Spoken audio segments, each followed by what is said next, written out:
My fiance and I are from California, but her family lives in Colorado, and they own a cabin near Pikes Peak, way up in the mountains. After visiting them, they recommended we go stay at the cabin a few days. We are avid hikers and jumped at the opportunity. Colorado is very rich in Native American folk legend.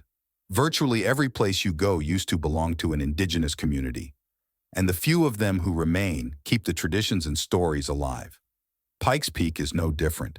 There are enough stories and gift shops to give anybody the sense that the land itself is alive.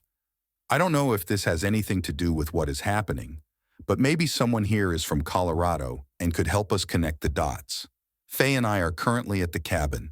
It's day 4, and we were planning on leaving today. But things have gotten very strange around here, and it looks like we're going to be here a while longer. We have enough food for a winter, and the heater is in stellar order. But the Wi-Fi is terrible at best, and there is virtually no cell reception. We feel isolated. I will try to respond to comments, but the internet dips out for hours at a time up here.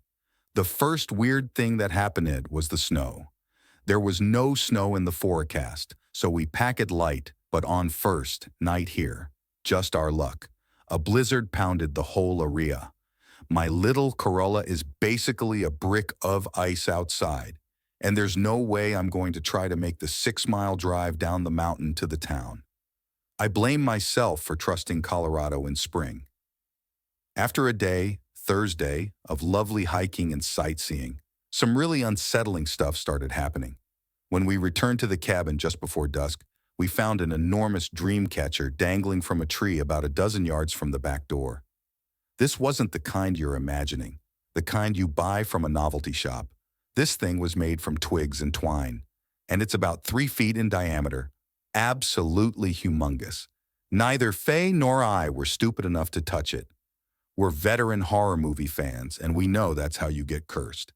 If the snow melts a bit, I'll get back out there and snap a picture of it and post it here. That night while we were eating dinner, we heard a bunch of noises in the woods outside. Twigs crunching, leaves rustling, etc. This isn't unusual because we saw some elk and deer on our hike, but the sounds were slow and purposeful. They stopped and started and were rhythmic, like someone was casing the area in a crescent shape around the cabin. I used my really bright tactical flashlight to look outside from the porch, but there was nothing. We stayed in all day on Friday and just cuddled, hung out, played some of the board games we brought, and some of the Super Nintendo games they had in the cabin. Donkey Kong Country 2, I have considered stealing because it's the greatest game ever made. It snowed again, and after dark, we started hearing more noises. Around 1 a.m., Faye woke me up and told me she was hearing a voice outside. I strained to listen, and I thought I could make out the sound of a man crying very far away. But his voice was drowned out by the wind, so I wasn't absolutely certain of what I heard. We went back to sleep, but again, around 4:45 a.m., we heard him more distinctly and closer. He sounded like he was calling for help, but he would dip into another language that I've never heard before. We called the ranger station at the bottom of the hill using my cell phone, and they told us they'd get up there and check it out. We never saw them, and I doubt they ever came. On Saturday, shit got really scary. It snowed again in the morning, and I stopped getting service for most of the day. Faye and I watched movies and tried to Skype with her family, but that didn't work. She went to sleep early, around 8, while I did some photo editing on my laptop in the living room. She woke up crying hysterically.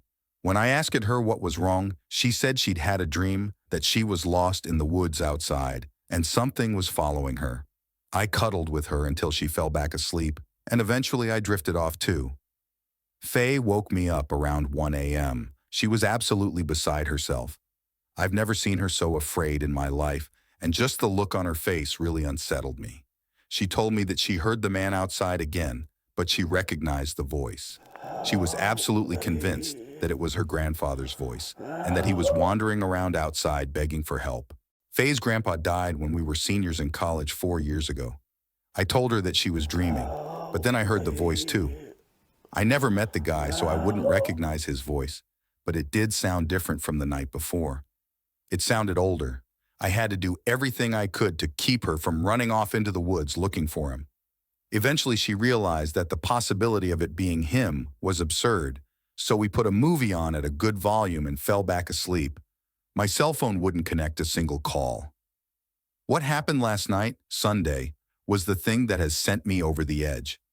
Essentially, the same thing happened around 1 a.m., at which point I was still awake, almost expecting the noise to happen. I heard a voice. This time, it was a woman's. Thankfully, it was distant enough that it didn't wake Faye. I walked into the bathroom and cracked the window open just a tiny bit. The frosty air that came through that crack seemed like a death sentence to me as a Californian.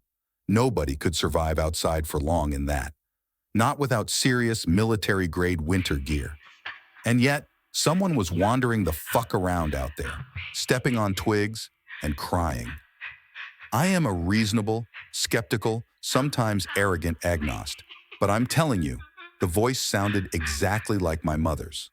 My mom is alive and well and living in Southern California, so my brain instantly cramped at the sound of her voice out here in the Rocky Mountains. I would know my mother's voice anywhere. I think we all would. And I'm telling you, I'm about 90% sure it was hers, which is way, way too sure to not scare the shit out of me. I grabbed my light and went outside with a blanket wrapped around me and my hiking boots on. I circled the entire cabin and looked around. There was snow pushed out of the way in a big meandering pattern that snaked in and out of the tree line like someone was drunkenly shuffling around. Maybe they were injured. The path went right up to the bathroom window and then back into the woods. Each time the voice called out, I shouted, "Mom!" or "Who's there?" or "Who are you?" And each time the voice receded further into the woods. I'm pretty certain it was trying to coax me deeper and deeper into the forest, away from the cabin. I'm still alive because I'm not an idiot. I'm not going to die like some dumbass in a bad horror movie. I went back inside and made sure we were locked down tight. Since I can't call the ranger station, I'm posting this instead. I will keep you updated. FB edit. It's Monday, and we got a hold of Faye's dad. The weather is supposed to clear up tomorrow, so he's going to come pick us up in his truck and help get my car down the mountain. I will keep you all informed. Only one more night in this place. I'll try to get some photos up. Edit 9:30 p.m., Monday. I've been able to get online twice today. I wish I knew more about electronics, but I'm a history teacher. Sigh. So I don't think I can fix the Wi-Fi or predict when it'll work. I can send, receive emails and some Reddit posts, but I cannot load some websites or view photos. Faye hasn't been feeling well since noon. She developed a stomach ache and has been intermittently throwing up. We both ate the same thing and I feel fine, so I'm not sure what it is. She sometimes gets like this when she gets worked up. Although I'm an agnostic atheist, she is very Catholic and is pretty convinced that something supernatural is going on. No need for alarm at the moment. She does not have a fever, and I'm keeping her hydrated and in high spirits. She seems to be on the mend. Went to sleep about 1.5 hours ago. Some noises to report. Cackling, repetitive vocalizations in the forest, probably 100 yards out. The tree line starts at about 20 yards out, so this sound is coming from much deeper. Some movement spotted just behind the tree line at dusk, but could be elk, deer, etc. Couldn't see very much. Keeping all the curtains closed, windows locked, furniture in front of the front door, back door, and I'm checking on Faye every half hour. Her dad will be here in the late morning to pick us up, dig my car out. Another Redditor near us pointed out that I am an idiot for not double-checking the weather. You are correct. I promise I'll provide an update as a new post tomorrow, should anything significant happen. Thanks for watching. Like and subscribe for more creepy and spooky stories.